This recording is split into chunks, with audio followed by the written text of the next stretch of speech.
ابھی تھوڑی دیر پہلے اپنے کچھ نوجوان ساتھیوں سے کہہ رہا تھا کہ مجھے اتنا دکھ ہوتا ہے یہاں آ کر، ایک خوشی بھی ہوتی ہے، ایک دکھ بھی ہوتا ہے.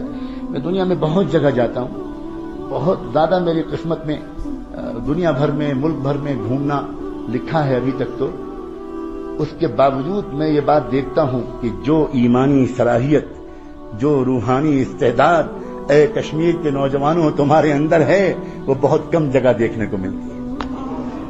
لیکن نوجوانوں تم اپنے کو نہیں پہچان پا رہے، تم اپنے کو نہیں پہچان پا رہے. دنیا تمہارے پوٹینشیل کو پہچانتی ہے، اسی وجہ سے تم پر بہت زیادہ محنت کرتی ہے، تم پر للچائی ہوئی نگاہ ڈالتی ہے. دنیا جانتی ہے اس بات کو کہ اگر یہاں کے نوجوانوں نے اپنے کو پہچان لیا تو ہزاروں کلومیٹر دور تک یہ انقلاب لے آئیں. دنیا جانتی ہے تمہارے عشق کے جذبات کو، دنیا جانتی ہے تمہارے نسب کو، دنیا جانتی ہے تمہارے روحانی شجرے کو، دنیا جانتی ہے تمہارے آباء و اجداد کو، دنیا جانتی ہے امیر کبیر شیخ ہمدانی کو، دنیا جانتی ہے سید بلبل شاہ کو، دنیا جانتی ہے سلطان العارفین کو، دنیا جانتی ہے ان کی روحانی میراث کو، اور یہاں کی مٹی میں ان کے فیوض و برکات آج بھی موجود ہیں. آپ سمجھتے ہو میں تم کو دین سکھانے آتا ہوں؟ اس غلط فہمی سے نکل جاؤ. میں یہاں کی وادی سے گزر کر اپنے ایمان کو تازہ کرنے آتا ہوں.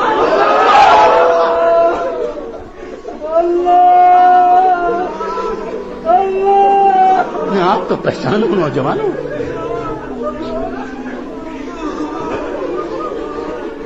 میں تم سے یہ کہوں کہ تم لڑکیوں سے باتیں مت کرو، میں تم سے یہ کہوں کہ تمہاری گرل فرینڈز نہیں ہونی چاہیے، میں تم سے یہ کہوں کہ موبائل سے تم ناجائز باتیں مت کرو، میں تم سے یہ کہوں کہ انٹرنیٹ پر ننگی تصویروں کو مت دیکھا کرو. اگر میں یہ کہوں تو میری زبان کو پکڑ لینے کا تم کو حق ہے. تم کہنا کہ حضرت آپ کہاں بات کر رہے ہیں؟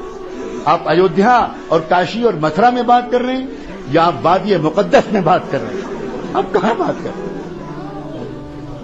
اگر میں تم سے یہ کہوں تو یہ بالکل ایسے ہی ہوگا جیسے میں کسی شہزادے اور کسی کراؤن پرنس اور کسی ولی عہد کے پاس بٹھا دیا جاؤں اور مجھ سے کہا جائے کہ یہ ولی عہد ہیں اور اس سلطنت کا مستقبل ان کے ہاتھ میں ہے اور آپ کو 5 منٹ کا وقت دیا جاتا ہے، آپ اس شہزادے کو کچھ نصیحت کر دیں.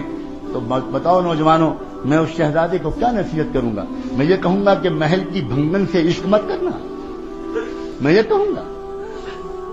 وہ نہیں، اس شہزادے سے میں یہ کہوں گا کہ شہزادے معظم انصاف کے ساتھ اپنی حکومت چلائیے گا، غریبوں کے ساتھ ذرا اچھا سلوک کیجیے گا.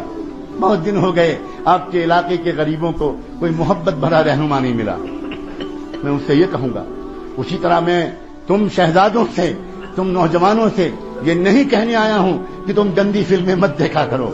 میں یہ نہیں کہنے آیا ہوں کہ تم اپنی جوانی کو بے داغ رکھنا. میں تم سے یہ کہنے آیا ہوں اس ڈوبتی ہوئی انسانیت کو تمہارے سوا کون بچانے والا ہے؟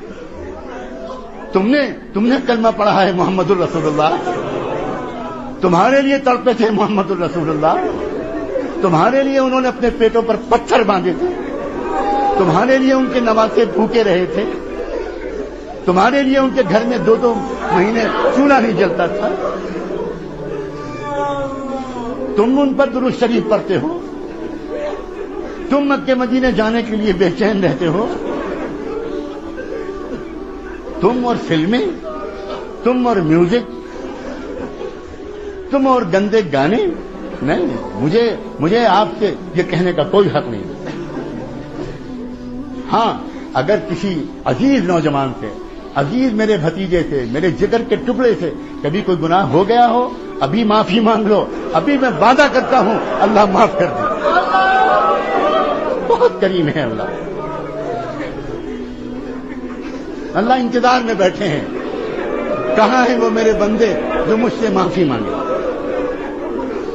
کہاں ہیں وہ نوجوان؟